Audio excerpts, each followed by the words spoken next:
नमस्कार। आज की इस खास चर्चा में हम गहराई से समझेंगे वैदिक ज्योतिष के एक ऐसे बुनियादी लेकिन अक्सर नजरअंदाज किए जाने वाले हिस्से को जो हमारी वित्तीय स्थिरता को समझने की असली चाबी है। जी हां, हम बात कर रहे हैं जन्म कुंडली के दूसरे भाव की। देखिए, आमतौर पर लोग अपने करियर या लव लाइफ को लेकर ज्यादा फिक्रमंद रहते हैं, लेकिन ये दूसरा भाव ही असल में ये तय करता है कि कोई इंसान जीवन में कितनी संपत्ति जोड़ेगा और दुनिया के सामने अपनी बात किस तरह रखेगा। सच कहूं तो ये एक ऐसा विषय है जो जीवन की पूरी दिशा को एकदम स्पष्ट कर सकता है। तो चलिए शुरू करते हैं। अब हम सबके मन में कभी ना कभी ये सवाल जरूर आता है कि भारी भरकम सैलरी पाने वाले कुछ लोग आखिर अपनी बचत क्यों नहीं कर पाते, या फिर सब कुछ होने के बावजूद किसी घर में पारिवारिक शांति क्यों नहीं रहती। यह हमारे जीवन की सबसे आम उलझनों में से एक है। इतनी अच्छी इनकम फिर भी बैंक अकाउंट खाली। इसका जवाब किसी बैंक स्टेटमेंट में नहीं, बल्कि हमारी ज्योतिषीय जड़ों में छिपा हो सकता है। आज के इस विश्लेषण में हम सीधे तौर पर इसी वास्तविक समस्या के मूल कारण को डिकोड करने वाले हैं। तो आज के इस विश्लेषण की रूपरेखा कुछ इस तरह रहेगी। हम शुरुआत करेंगे धन भाव के एक छोटे से परिचय से, फिर देखेंगे कि धन और ग्रहों का आपस में क्या प्रभाव होता है। उसके बाद पारिवारिक बंधन और वाणी के दिलचस्प कनेक्शन को समझेंगे। आगे बढ़ते हुए पोषण और स्वास्थ्य पर बात होगी, और अंत में हम कुछ आम शुरुआती गलतियों से बचते हुए बड़े ही आसान और प्रभावी उपायों को जानेंगे। तो चलिए बिना किसी देरी के आगे बढ़ते हैं। आइए अपने पहले मुख्य खंड की ओर बढ़ते हैं और समझते हैं कि आखिर ये दूसरा भाव है क्या। इसे समझना किसी भी ज्योतिषीय चार्ट को पढ़ने की एकदम पहली सीढ़ी है। पूरी कुंडली का एक बहुत बड़ा रहस्य इस दूसरे भाव में छिपा है, जिसे ज्योतिष में धन भाव कहा जाता है। इसे समझने के लिए इसे एक संसाधनों की तिजोरी मान लीजिए।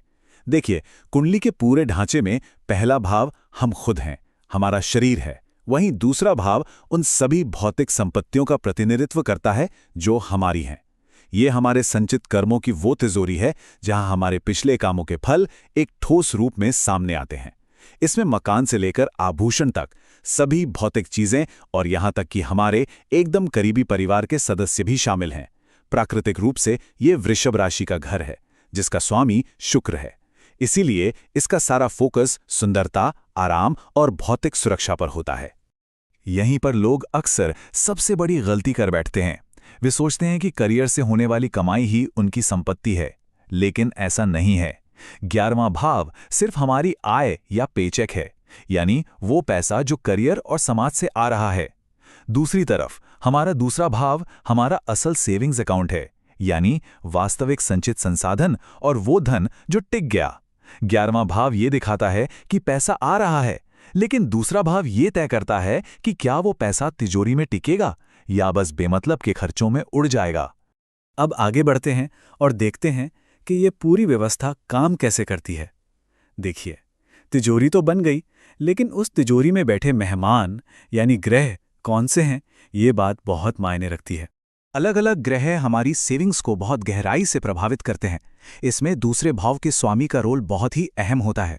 अगर ये स्वामी पहले 5वें या 9वें जैसे शुभ भावों में जाके बैठ जाए तो समझ लीजिए धन में निरंतर वृद्धि होनी ही है। लेकिन अगर यही स्वामी 6, 8वें या 12वें भाव में चला जाए तो जीवन में भारी आर्थिक उतार चढ़ाव देखने को मिल सकते हैं। इसके अलावा जो ग्रह इस भाव में खुद विराजमान होते हैं वे अपना अलग ही रंग जमाते हैं। जैसे अगर एक मजबूत गुरु यहाँ है तो वो इंसान को ज्ञान और शिक्षा के जरिए धन दिलाएगा। वहीं शुक्र का प्रभाव आराम और विलासिता पर फोकस कराता है, जिससे कभी कभी इंसान शौक में खर्चा भी खूब कर देता है। खैर, धन की बात तो हो गई। अब दूसरे भाव के एक और बेहद दिलचस्प कनेक्शन का पता लगाते हैं, जो है हमारा परिवार और हमारी बातचीत का तरीका। ये घर के एक इंटरकॉम की तरह है। इस चार्ट को देखिए, ये बिल्कुल साफ कर देता है कि कैसे अलग अलग ग्रह किसी की भी बोलने की शैली और पारिवारिक रिश्तों को पूरी तरह बदल सकते हैं। उदाहरण के लिए, अगर दूसरे भाव में सूर्य है तो व्यक्ति की आवाज में एक गजब का अधिकार होता है और परिवार में उसका दबदबा होता है। लेकिन अगर वहां चंद्रमा है तो बातें बहुत भावनात्मक हो जाती हैं और परिवार से गहरा जुड़ाव होता है। वहीं मंगल का होना थोड़ी आक्रामक वाणी और विवाद दे सकता है, जबकि शनि के होने से इंसान बहुत कड़वा या सख्त बोल सकता है, जिससे परिवार में अनुशासन तो आता है लेकिन मिठास कम हो जाती है ना दिलचस्प? यही वजह है कि एक ही छत के नीचे रहने वालों के बात करने के तरीके इतने अलग होते हैं। तो कुल मिलाकर बात यह है कि ये भाव सिर्फ बैंक बैलेंस का नहीं है।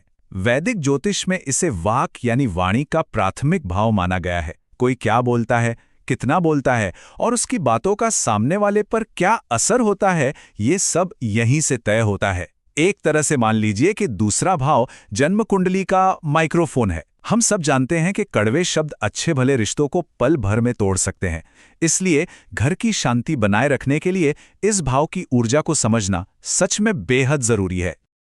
और जब हम इस माइक्रोफोन की बात कर ही रहे हैं तो सोचिए इसका हमारे प्रोफेशन पर कितना बड़ा असर पड़ता होगा। जो लोग मीडिया, कानून या टीचिंग के फील्ड में हैं, उनके लिए यह भाव एक असली गेम चेंजर है। एक मजबूत दूसरा भाव ऐसी प्रेरक और मधुर आवाज देता है जो किसी भी भीड़ को शांत करके अपनी बात मनवा सकती है। इन क्षेत्रों के पेशेवर अपने दूसरे भाव की खूबियों का सही इस्तेमाल करके अपने करियर को ऊंचाइयों तक ले जा सकते हैं। अगर यहाँ गुरु या चंद्रमा की अच्छी स्थिति हो तो व्यक्ति के बात करने का अंदाज इतना क्रिएटिव और शानदार हो जाता है कि लोग बस सुनते ही रह जाते हैं। वाणी और धन से थोड़ा आगे बढ़ते हैं। अब हम एक बिल्कुल अलग लेकिन बहुत ही जरूरी पहलू पर बात करेंगे, हमारा शरीर और हमारा खाना। इसे हम घर का भोजन कक्ष भी कह सकते हैं। क्या आपने कभी सोचा है कि हमारी खाने की आदतें भी हमारी भावनाओं और बैंक बैलेंस से जुड़ी हो सकती हैं? बिल्कुल।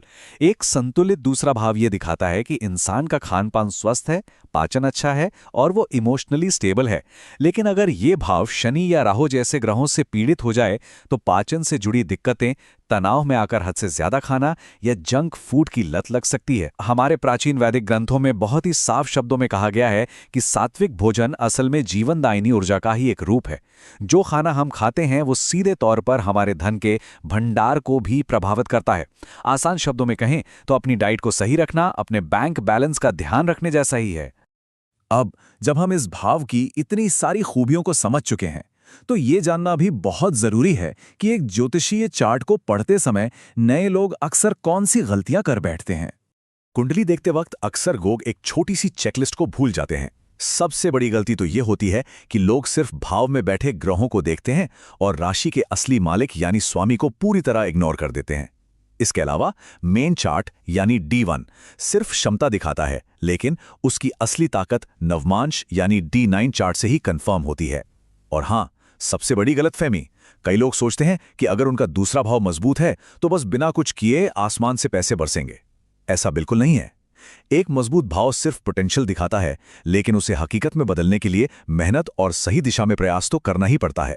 तो चलिए, अगर किसी के दूसरे भाव में थोड़े कमजोर या चुनौतीपूर्ण ग्रह बैठ भी गए हों तो घबराने की कोई बात नहीं है। अब हम कुछ बहुत ही आसान और असरदार समाधानों की बात करते हैं।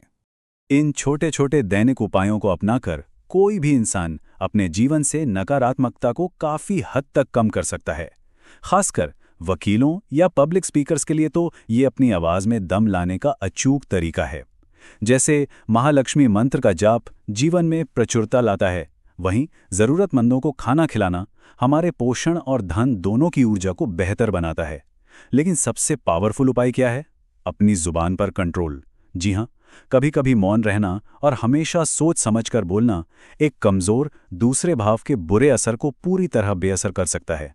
और घर के बुजुर्गों का सम्मान करना तो इस भाव की पॉजिटिव एनर्जी को मानो तुरंत ही एक्टिवेट कर देता है।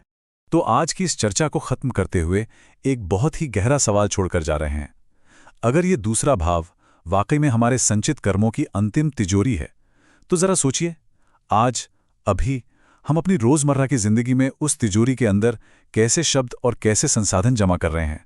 क्योंकि बात सिर्फ पैसों की नहीं है, बात उन मूल्यों और शब्दों की है जो हम दुनिया के सामने रखते हैं। सही समझ और थोड़े से प्रयास से इस दूसरे भाव की चुनौतियों को बड़े ही आराम से तरक्की और समृद्धि में बदला जा सकता है। आज के इस विश्लेषण का हिस्सा बनने के लिए बहुत बहुत धन्यवाद।